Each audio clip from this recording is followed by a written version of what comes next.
Hey everyone, and welcome back to Knowledge on Ears. Today's video is part 2 of our voice-activated robotic hand series. And in our last video, we explored all the different robotic hand models and all of our different robotic hand trials. And so feel free to check that video out. But in today's video, this is our final product. Now, before we go over the demonstration, let's do a quick recap. So this is a robotic hand, and it's a voice-activated robotic hand. And any trained command I say into this input microphone, it takes that trained command, converts all those analog audio signals into digital signals, and moves the servo motors inside the hand, which converts the word I say into American Sign Language hand gestures for people with impaired hearing.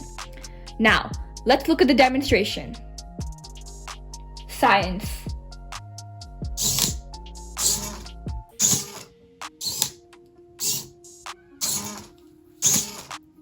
So it just converted the word I said, science, into American Sign Language hand gestures in this hand.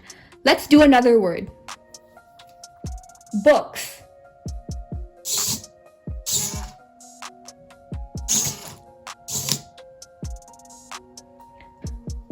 Amazing.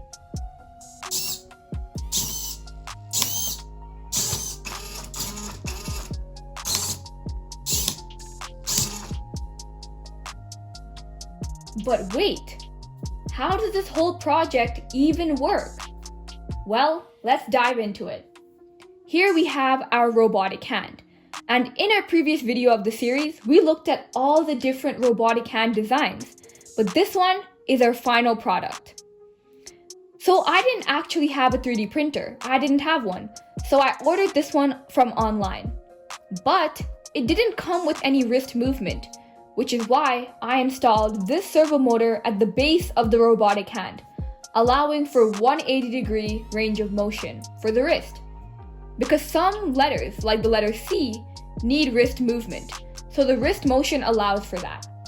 But what drives this whole robotic hand? The motors, of course. There's servo motors in each of the fingers and in the wrist, and feel free to check out our servo motor video. But the servo motors are connected to this blue part right here. What is that? It's called the PCA 9685, and what that is, it's a servo controller.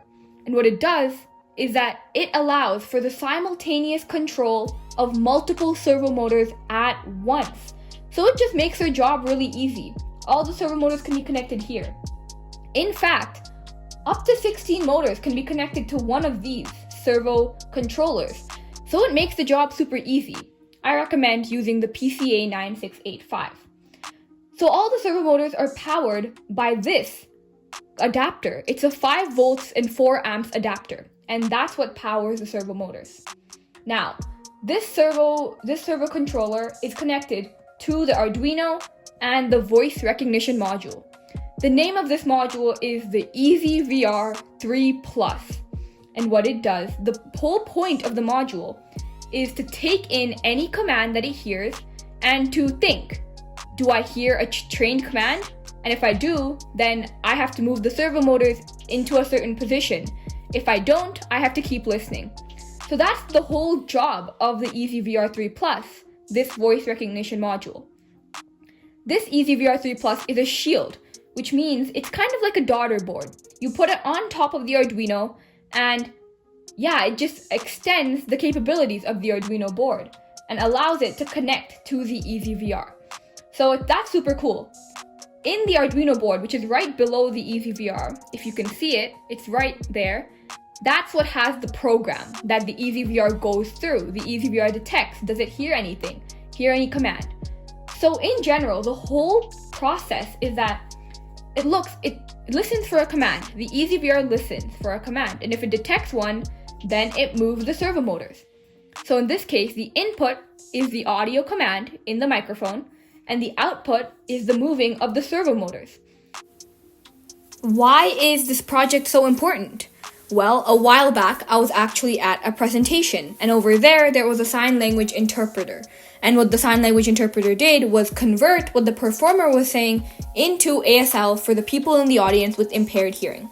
And every 30 or so minutes, the sign language interpreter would switch out with another sign language interpreter. And that made me start thinking, why do they do that? Because it's an exhausting job.